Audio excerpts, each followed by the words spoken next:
Welcome to another edition of Pinto Town Hall on X. Uh, Today, I want to do things a little bit differently. I want to first hear from Frio a little bit about how development is going. We've been uh, we've been getting to a point, as we've been talking about, where the big question is where to go next. And so some of the development work that's been happening is like tying up loose ends and dealing with some open issues, including the beanstalk shipments, which are generally uh, lower hanging fruit, but not necessarily uh, going to move the needle for where Pinto's at in this moment. And this is happening in the larger context of trying to figure out what are the next big changes or improvements to make to the protocol, and how do we pay for it. For those that are following more closely, a couple weeks ago when the most recent dev budget payments were made, in order to facilitate those payments, Pinto had to be sold, which has been the case over the past couple of months. But given the extremely low levels of liquidity, this was really the selling has started to have a major impact on the price to pay for development. And so we find ourselves at a quite a difficult circumstance where uh, there is a little bit of money left in the dev budget, but every marginal dollar is starting to have a negative effect on Pinto in a material fashion. And so we need to take stock more generally about what is the most efficient path forward here for the protocol.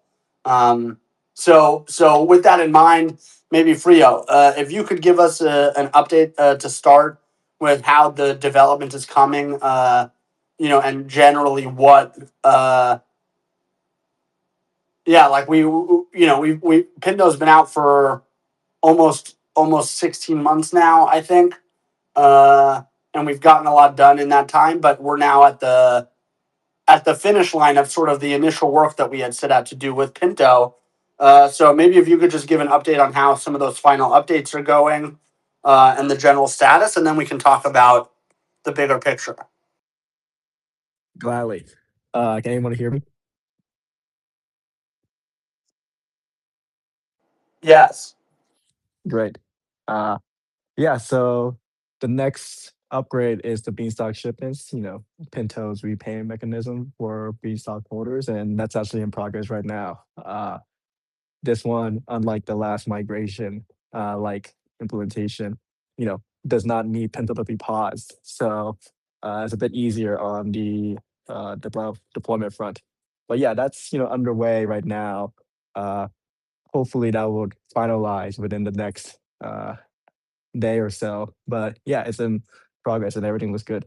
Uh, just taking our time on doing the migration just to verify everything and all the bells and whistles are good and whatnot. Uh, but other than that, the other thing to kind of tie the loose ends is just automating the farm with a blueprint that will allow people to automate claiming their grown stock and their pintos, as well as all the assets, the new assets we just minted for these people. Uh, but yeah, and, as you said, we're trying to tie up loose ends here, and these are the remaining things left on our plate, scoped out at the moment. Thank you, sir. And can you maybe give some color on, because we've been automating the farm for quite some time, like how you view progress up to this point, and what are the big remaining open items? Do you mean including or excluding this next big ticket item? I think both. More color is helpful here, so people understand where we're at. Sure. So, the first thing we automated was the field.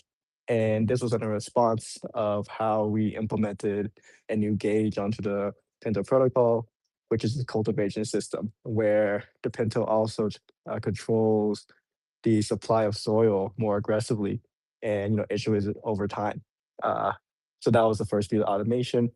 The next piece of automation was automating conversions. where based on another upgrade where we added a stock bonus during certain instances of the protocol, you get a bonus of stock.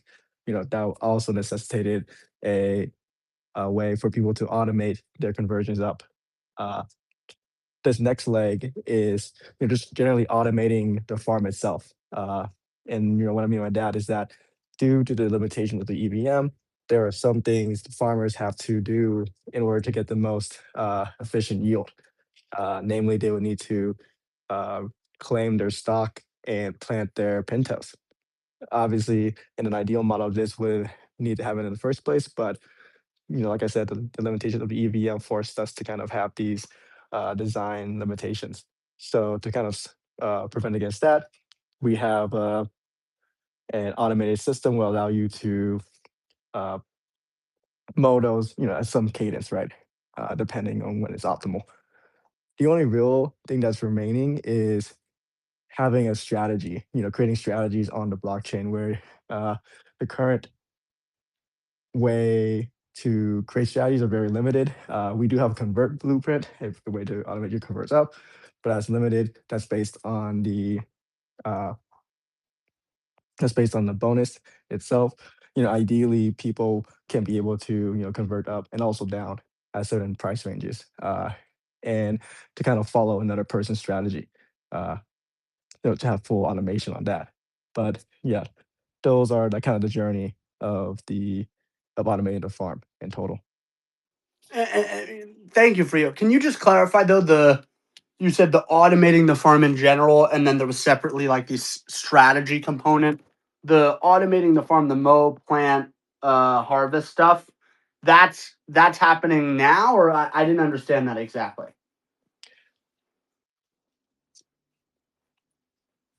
Yeah, there's progress being made on that right now, on the mill plant harvest. That's like the last big ticket item. The latter, the strategies, is currently not being worked on at the moment. Yeah, and that feels like further away and less important at the moment. Agreed. Cool. Um, very cool. Uh, okay, I guess last question for you. Can you speak at all as to the current status of the fork system? This is something obviously we've talked about quite a bit over the past many months and even years at this point. Can you just speak to how where things stand on that in terms of design, implementation, etc.? Yeah, I mean, while we have numerous talks on what the design should look like, a finalized design spec hasn't been implemented yet. So, nor has development have been started on that. Uh, we do have, from Beanstalk, a way to communicate between forks. You know, when Thunderburger created a fork system, what he really created was kind of this like communication system between forks, where assets can be migrated from fork to another. But when upon further discussion, we want this like fork system where call can automate forking and upgraded, permissionless upgrading. The current communication system, like fork system, creates a lot of friction in actually creating these forks. You know, every time you create a fork and create a new set of tokens representing the Pinto protocol, the reality is the current infrastructure in crypto isn't really set up for this kind of thing. It's very hard to kind of, you know, get listed in various places. It's hard for people to understand what's really happening, right? You know, uh, and things like that. So that's the current state of the fork system. Mm. Yeah, and just for those that it's helpful to remind, the fork system is our best response to the smart contract governance problem, which is to say, how can we both facilitate development, uh, and I would even say permissionless development, while uh, not imposing changes on individual participants, which is quite a dance to get right.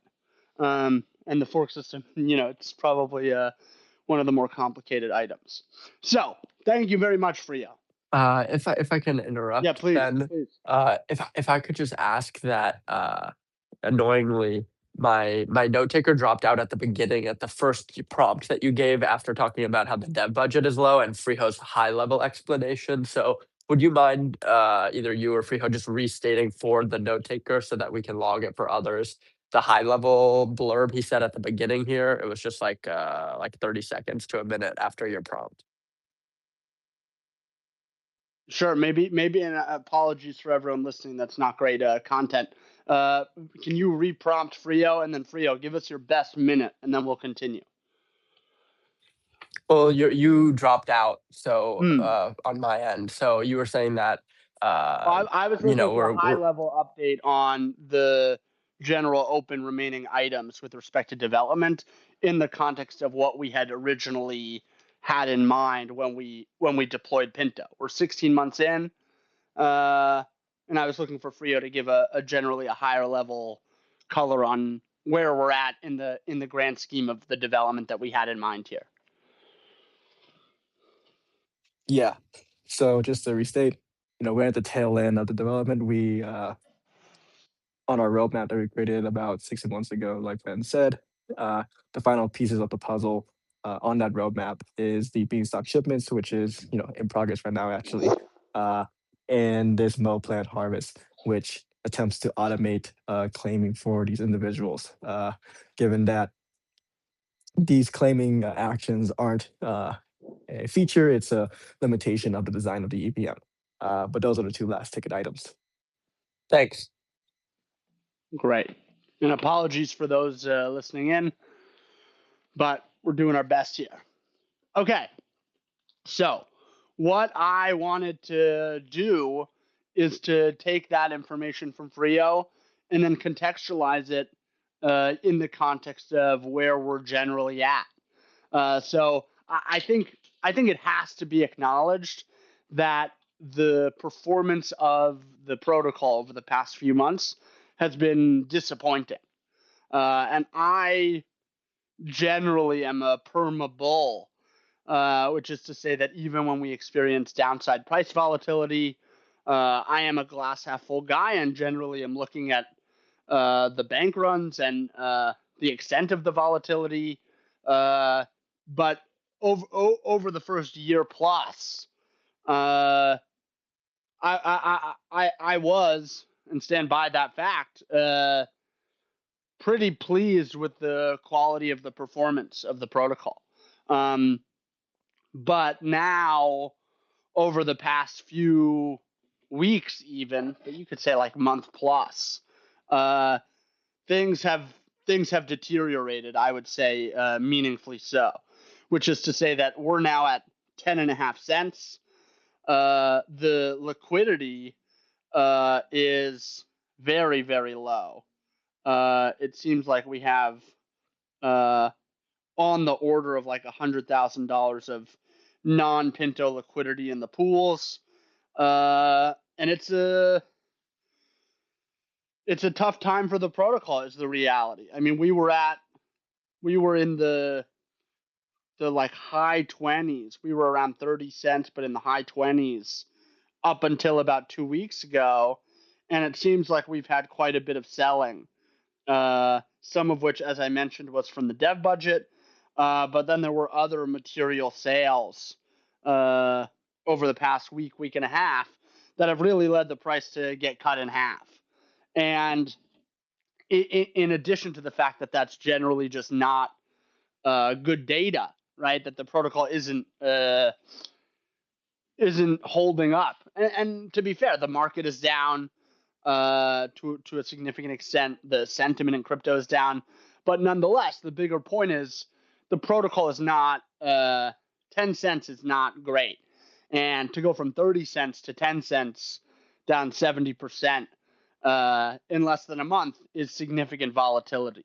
And so, on the one hand, it's painful to accept that the protocol is not doing very well, and there's a long way to go. In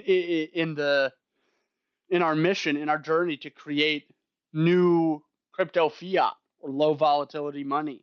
And the reality is this is a significant data that has come in over the past few weeks that we really do need to honor. And if we're serious, which in my mind we're very, very serious, but if we're serious about experimentation and figuring it out and collecting data in order to get to a point where we can really make a new currency, we have to take the data that's come in for what it is, and we need to adjust accordingly. So we've spoken about over the past few town halls this idea that we're trying to figure out what's next for the protocol and what are the big improvements that we can make. And a lot of the folk we've spoken a bit about governance. We've spoken a bit about auto converts and how the protocol can perhaps better manage its liquidity. But we've also talked about the minting a bit.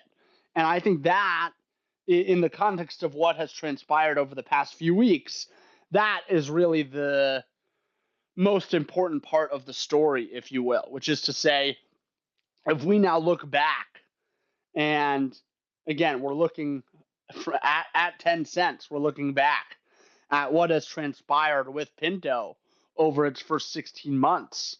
The I think the thing that really stands out from the data is that we overminted dramatically at the beginning. And the interesting thing is, if you look at how the protocol fared during its first growth cycle compared with Beanstalk, Pinto actually did much better. More money came into the system. It minted less. The price went up less than in the case of Beanstalk. Right, in Beanstalk's case, the price went up to $4, and then it went down to 24 cents immediately thereafter. In the case of Pinto, the initial inflow of capital was significantly larger than Beanstalk.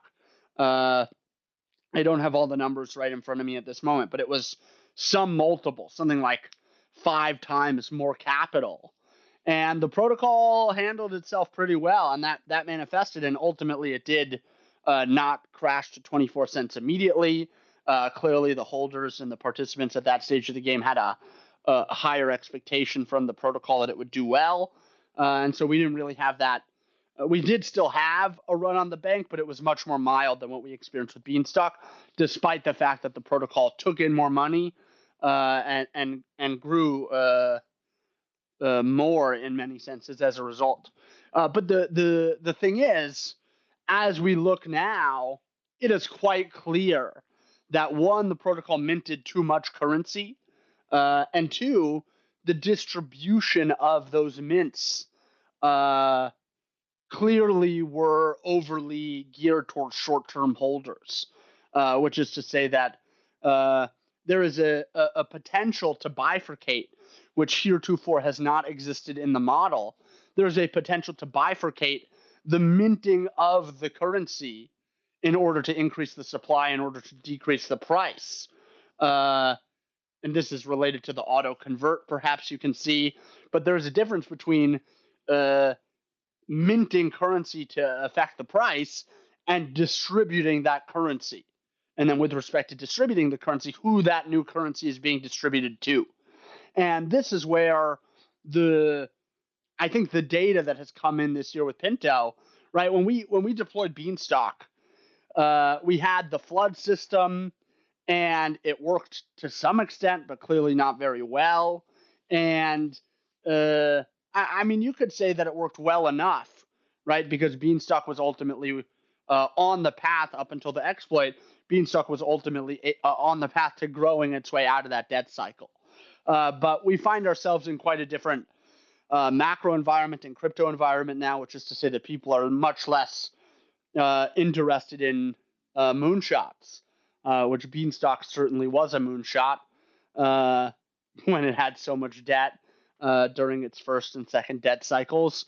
And the result is we have not been able to create the conditions for Pinto to do a similar thing, which is to say that despite a significant debt and despite a significant downside price volatility, to attract some marginal buyers that have the will and the capital to repeg the protocol, repeg the currency, and facilitate minting again.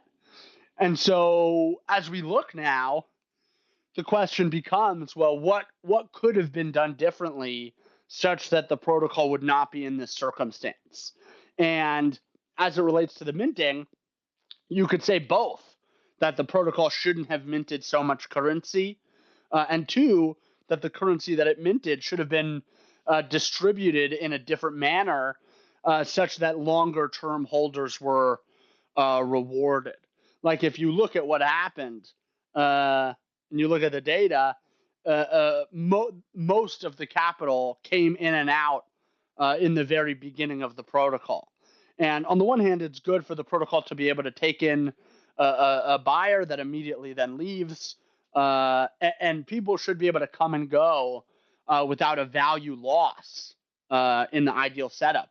But at the same time, that doesn't mean that they need to make a lot of money, right? Like if you come in the first couple weeks of the protocol for a couple weeks and then leave, like what is the return from the protocol's perspective? And I don't use should to be like a judgment about people trying to make money. Like good for you. But from the protocol's perspective, the protocol is optimized around sustainability. The question becomes, well, what did we do wrong? And it's like, well, the protocol minted currency in response to the price going up, in response to demand going up, but then it actually distributed that currency to the buyers, and then they pretty quickly left, and the longer term holders were left holding the bag. And in many ways, that is the exact opposite of the circumstances that the protocol should be trying to create. At the same time, like I said, it is good. It is good for the protocol to facilitate people coming and going with high frequency and low friction. That is part of what it means to have utility as a medium of exchange and unit of account. But those people that are coming and going do not need to receive significant yield. Like if they're really just using this as a medium of exchange for a day or a week, do they need to receive the long-term yield? Now you get into a question of utility, right? Like how much of the utility of the currency comes from the yield versus the censorship resistance and low volatility. I would argue the yield is a significant source of utility. So then the question becomes, and it's a really interesting one, like how could you make a commitment to distribute the yield to the holders in such a way that it preserves the economic health of the protocol while also preserving the utility from the yield?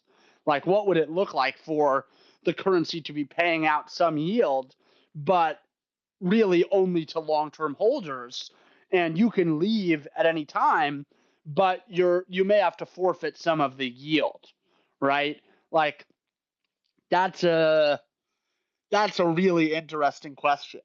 And so where we find ourselves generally, I would say, is the protocol is in a tough spot, is the reality. Like 10.5 cents, 100K of liquidity. That means the liquidity's down like over 99% from the peak. The price is obviously down 90 cents, 90% from the value target. So things are very tough in this moment. But I do look at like what's played out over the past 16 months. And, for example, when the system originally was below the value target, there were open questions about if we change the crop ratio, in particular the maximum crop ratio, such that Pinto has more seeds. How would that affect user behavior? Would that facilitate a repegging of the protocol? It facilitated some upward converts, but ultimately, we see where we're at, which is to say that now we have no liquidity. So open question as to whether that was efficient, but we were able to test out that lever and see the effect that it had on the market, which was not insignificant. People really did respond to that. Then we introduced the convert bonus system, this dynamic convert bonus system, which was another attempt to figure out how can we facilitate people to convert, and ultimately, I think the data that was collected in these attempts is really important and powerful insofar as it's like, okay, like we are now seriously considering an auto convert mechanism for the first time because those didn't have enough efficacy. And separately, because it arguably actually, given that we're now at 10 cents with $100,000 of liquidity, there was no, there was probably too much converting too early. And so as we think about what the system ultimately wants to incentivize, we've gotten a lot of good data around the efficiency of liquidity and using that in the context of minimizing volatility versus long-term sustainability. And we've also implemented some other stuff like the penalty system, which we haven't really had a chance to see it shine because the system hasn't really oscillated around its value target since we implemented it. We've seen a lot of really interesting data with Tractor, in particular in the field, less so in the silo.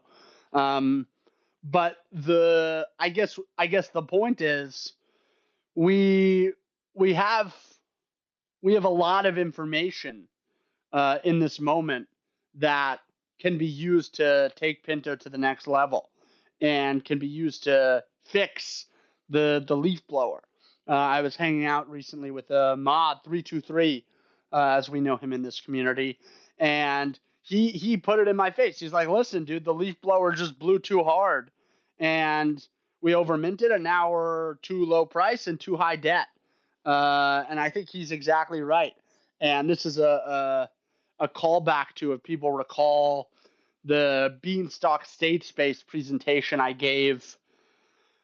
I don't know. I think it was like 3 years ago now, explaining sort of the natural space in which these low volatility money protocols operate in, these debt-based low volatility money protocols operate in. And I think he's right. So we now need to figure out, how do we fix the leaf blower? Like, how do we minimize the minting to short-term oriented parties while still making sure that the minting can respond in an effective way to increases of demand, such that the upside volatility of the currency is not compromised. Like, keeping it very, very dampened on the upside generally has a positive effect, but maybe it's okay if it goes up further. So all of this is to say, I think that there are some pretty clear next steps. What exactly those specs should be is an open question. Those are things that I hope to really be able to make significant progress on over the next few months, such that when sort of some of these other bells and whistles, like the stuff that Frio was talking about earlier, the automation of the farm, the shipments, which seem like they're going out imminently, that we're gonna find ourselves in a position that we've done everything that we want with Pinto, that we committed to with Pinto. Thinking about the shipments in particular, we've gotten a lot of good data, and now we can figure out how do we try to lift this thing back up. I think the other thing to say here, and it's painful, is that we are low on funds. This is we've gone through a couple different funding models with Beanstalk, where there was like DAO votes to mint, and then there was friction there around getting any sort of consensus around what to build, although there was a lot of good stuff there around only minting currency when there was agreement, and only developing stuff uh, in a general sense, at least, that there was agreement about doing. Versus in the case of Pinto, uh, we created a dev budget, which we thought would be lower friction.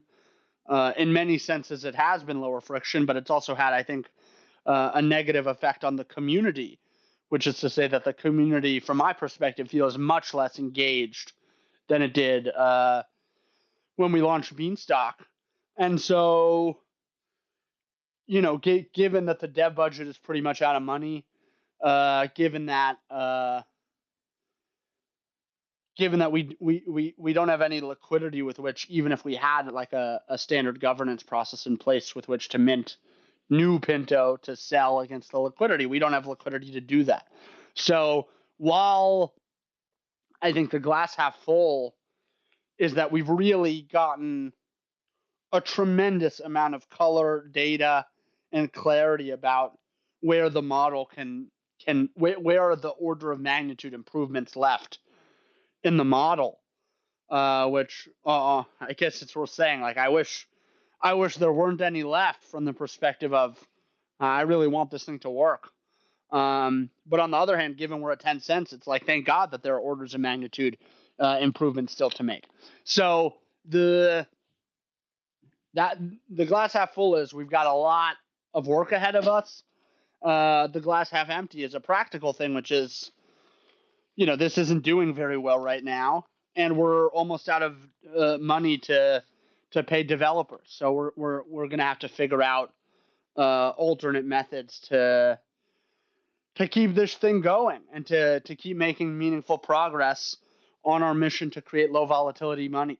So I know we didn't have town hall last week, but I felt compelled to zoom out and share my perspective, given obviously the major dip in price that has transpired over the past few weeks, and how that relates to our short-term plans and our long-term plans. So yeah, happy to answer questions, happy to hear thoughts and feedback and ideas.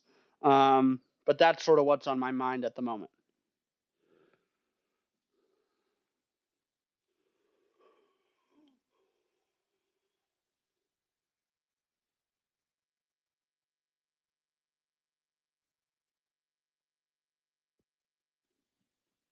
Thanks for the analysis, Ben. And thanks for everything. Yeah, I mean, looking at the model, it's very, very obvious. We minted way too much and we distributed to the wrong people. The stock system was an attempt to, uh, for Pinto to distribute the Pintos to the long-term holders. But, in the case where you have this initial inrush of value coming in, everyone's basically on the same page. Uh, so that was a clear inefficiency there. I mean, I think the flood is inefficient from my perspective. People would just flood and get value, and then they would immediately dump it back. So, like, yeah, the flood would just keep going. They would, for Beanstalk, I think the flood only lasted a couple seasons, whereas in Pinto, the flood lasted for, I think, a day, at least a day, which is insane. That I think kept the system going for a lot longer and minted way more. I'm believe that preventing minting is way better than getting the thing to go back to its value target after it's depegged. I think it's way easier. Once you mint something, it's really hard to take it out of circulation. Uh, yeah, I mean, it's unclear whether the current parameters we had initially were also right too. For a while, the temperature of the system was kind of stagnant for a long time. Who knows if the system were to go up to 7,000 temperature, like in Beanstalk, where the system started to deleverage, or that would happen to Pinto either. It's a lot of things that really we can't really know until it happens. Uh, but yeah, I'm interested in doing all of that. I'm interested in seeing how we can improve that in the model. Unfortunately, we are in the state right now where we've already minted it. So these preventative measures don't really affect Pinto in the short term until another cycle occurs. Uh, obviously now so much stock has been grown that the people who are here long term will, get more of the mints. But yeah, that doesn't stop this, doesn't fix this cold start problem. Yeah, I mean, Beanstalk didn't have as much inflows as Pinto. And I think the mechanisms in Beanstalk work when there was low inflows in the beginning, but when you have high inflows, it's very different. So yeah, definitely have to fix that.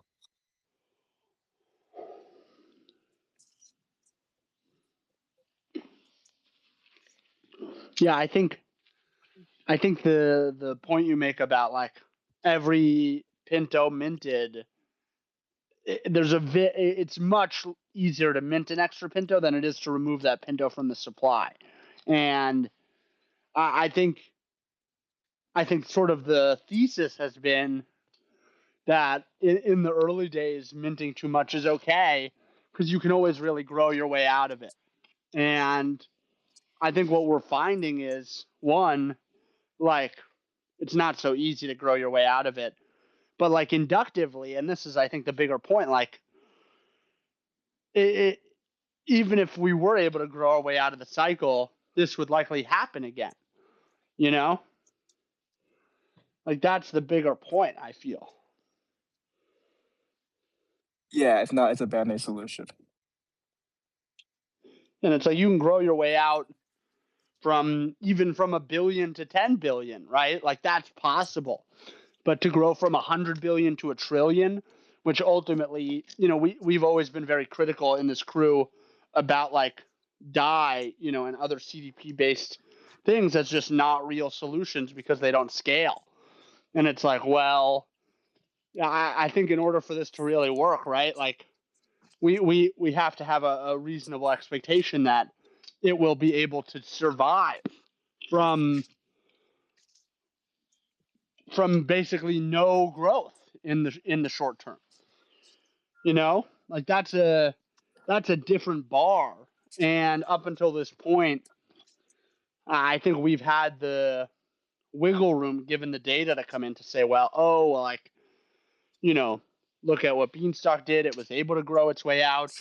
The expectation was going to be that the temperature that the protocol would have to pay would come down significantly, such that it actually would become sustainable.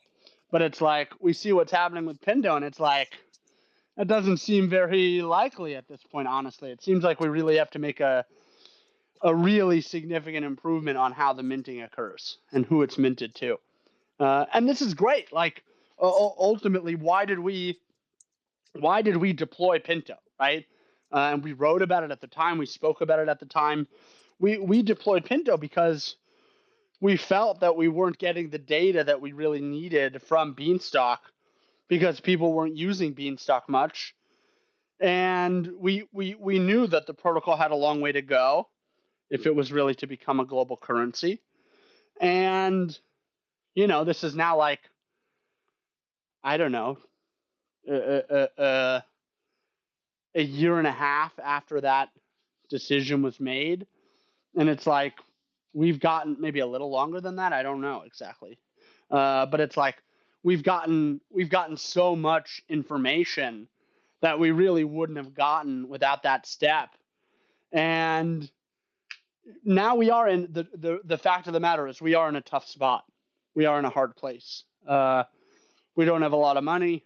The protocol is not doing well in the short term. But I do think this is like through the fire and flames type of stuff.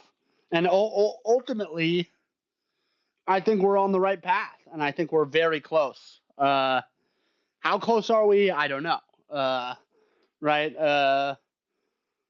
You won't know until you really get there. But it feels, I mean, if you look at what other people are doing, it's very clear this crew, this project, this implementation is the best in class by far. By far. How close are we to having the thing actually work and sustain itself? Like, we don't know. We don't know. But it's exciting, honestly. For me, it's exciting that we've gotten like to me, what's played out over the past 2 weeks has caused a material change in how I view the situation. Like this was the, I don't want to say nail in the coffin because that's a little too grim, and I don't think this thing is dead forever. But it was the past 2 weeks have really, I think, made an incredibly compelling case that we got to change the way the minting works. And the stock system may be good at preventing bank runs, but it's not good at handling this over minting and the distribution of mints. And we're gonna have to figure out where to take this thing next and how to fix it. So, yeah. Yeah, I mean, personally, the past 2 weeks have not changed my belief. I mean, I always thought it was the case we overminted. I'm not sure why just suddenly someone selling, caused that. But yeah, I'm glad you're in alignment. For me, I mean, I feel like we have to take a very drastic measure in order to get this thing back to peg. Even if we do like an auto convert thing, we still have so much we have so many Pintos that are circulating that people will just exit. Like we would need to do some debt restructuring or even Pinto restructuring or something. And for me, this is hard because we don't, the community as of date, there's not a lot of communication between the developers and the community. We have all these town halls, but I assume 90% of the participants are checked out, or a significant amount. Where I would feel bad of doing these like very very hard, very very big restructurings. But that seemed like a way, in my opinion, to like get this thing back to going. You know, it'd be really hard to attract new people, even we're at peg when we're at like 3% liquidity. But I don't know. Then again, most crypto projects they have very very low liquidity. They just never say it. If there was actually a metric where all the big projects show their L2SR be very low. So Well, to be candid, for me, the thing that changed is I think that the question in my mind was, is the opportunity cost created by the stock strong enough such that uh, even if like there was significant opportunity costs to staying in the protocol, that the people that had already hung around would continue to do so, right? And this is why over the past many months I continuously talk about like, oh well, there's even though someone left, it didn't start a bank run, right? Or even though price is down, there wasn't any significant outflows. And to me, that's all looking at the efficacy of the stock system. Like we have the system that is designed to force you to make a decision to stay or go, which in some sense you're always making a decision to stay or go. But there are really critical points, like as the price is coming down and as the momentum stalls, people are really supposed to make a decision in the short term. Are they going to stay or go? And staying really means waiting then for the next growth cycle. And what I saw play out over the past few weeks, I saw names and handles and wallets that historically have diamond hands. I'm talking about OG community members that have been through it and are generally like really positive about the mission. To see multiple people leave in short order, and obviously it was in the context of like crypto was taking an absolute dump, and the macros isn't great. So it's not like there's not good reason. But for me, there was a real change, which is to say that I saw the stock system demonstrate it wasn't enough. Like I'm comfortable generally with, particularly in its first year, 2 years, like the price going down to 30 cents doesn't mean it's not working in my mind. Like this is a currency. Holding a perfect peg is not possible. So going to 30 cents doesn't mean this isn't working. But to see as sort of shit was hitting the fan, to see a variety of different really strong holders leave. Make an individual decision that the opportunity cost created by the stock wasn't enough to keep them. Like that is a material change in circumstance. That is. So that's my perspective.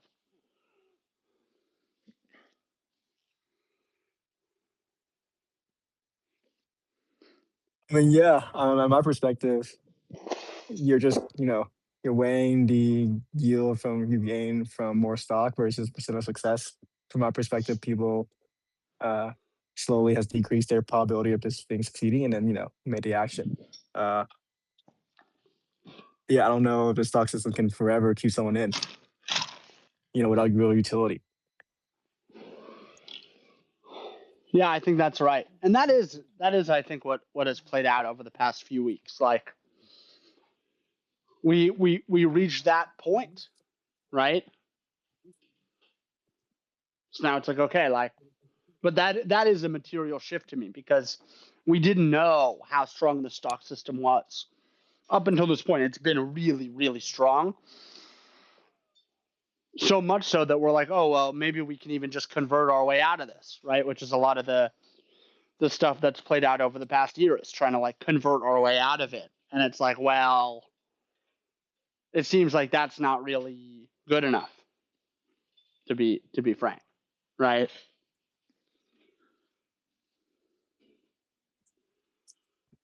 One thing that just comes to mind is, as the liquidity dries up, if there are converts that happen, at least by that I mean removing the one side of the LP so that the price comes up a little bit. But what that affects is basically you need a very, very small amount to repeg the system. And so I could imagine a lot of people totally checking out. Whoever has that liquidity. I would be really interested actually to know who has the remaining liquidity. If they could convert up, then that would dramatically decrease the delta B, which would actually dramatically decrease the amount of capital required to repeg. And if most people are not paying attention and not going to dump immediately, then you could actually re-kickstart a growth cycle. And this is part of the whole promise of the stock and the temperature system, is that eventually temperature gets high enough, liquidity gets thin enough, the system repegs, and like at a certain point, people are like, whatever, they've already checked out, they're not paying attention. And I wasn't around during the initial beanstalk cycle, but I wonder, do people think that's what happened? Like people kind of weren't paying attention, and then all of a sudden, like, oh, it came back, and people were like, shoot, well, now that it's back and now that it's printing, like, let me just wait and see what happens.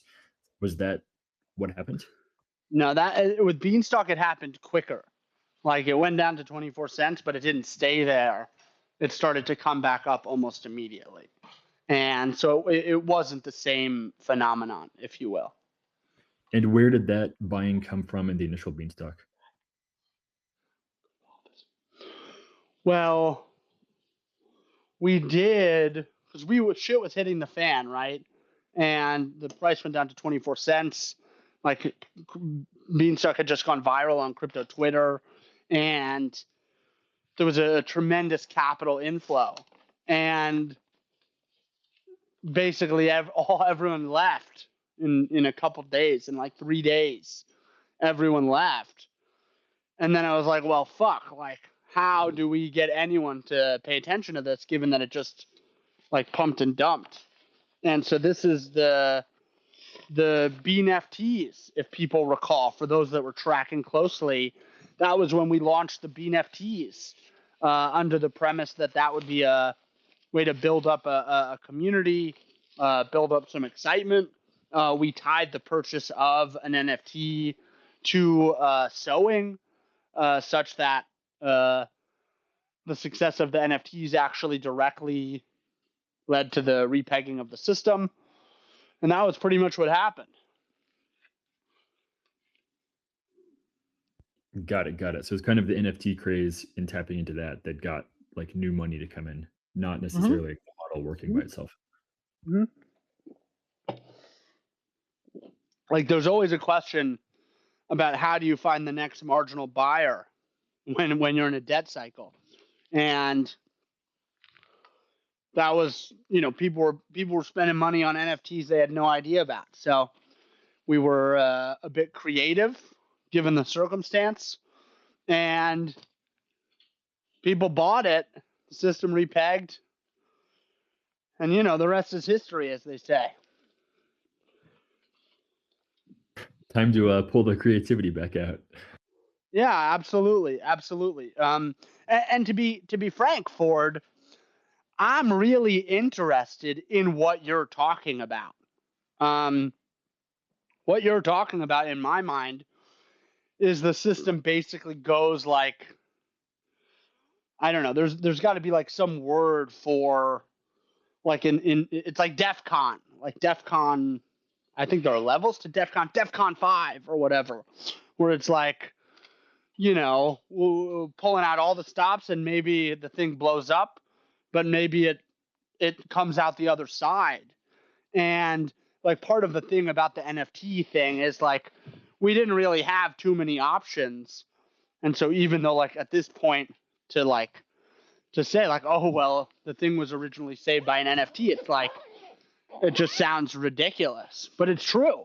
But it was a rational thing to do at the time because there were really there were basically no options. And so that's what happened. But it's like now we still have 100K of liquidity.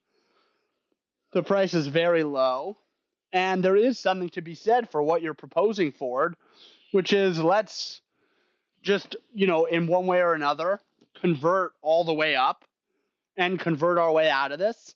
The expectation is some people are going to leave, right? Like if the system declares its intention to convert back to PEG and basically burn its liquidity converting back to PEG, you sort of create a race condition around the people that don't want to stick around and bet on the thing coming back eventually are going to want to leave very fast, right? So it's like you're sort of forcing them to leave and forcing them to take an exit. Now, not everyone's going to leave, even if they want to leave, just because there's so little liquidity. And to them, what you sort of do is you create an artificial overhang of supply. And we don't know what's going to happen in that circumstance. And I guess the reason to not do it is because it's highly likely to blow up the system. Now you could make an argument it's already pretty much blown up, and so it's actually not that high cost. But like if we're being frank, having zero liquidity and a price of zero, it's very different than having 6 figures of liquidity or even high 5 figures of liquidity and being at 10 cents. So there is a material risk that like a DEF CON 5 move like that could really kill the thing.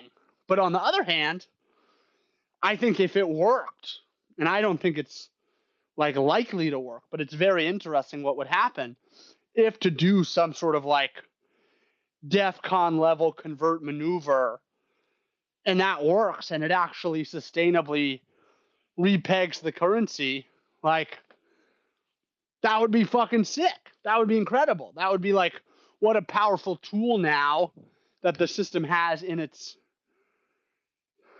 repertoire to keep fighting, right? Like that's very powerful. And so when you consider that this is a social game, like fundamentally this is a system that relies on social consensus and game theory, to have that like data logged the in the toolbox, like that's very powerful. So I think we do need to figure out from a governance perspective, like I don't think that's something that like the Pinto multi-sig should be voting on. I think we would want to figure out a way to like loop the community into a decision like that, given how drastic it is. But I think it's worth considering. I can imagine certain very opinionated people are going to have very strong opinions against it, but I'm interested in having that conversation for sure. I think one way of executing that would be just basically make the seeds for LP almost zero, and then make the seeds for pure Pinto just non-zero, just like whatever 5 or 10 or something. Well, we did that, and no one did it. And like people. I mean, not to say no one did it, but people didn't convert.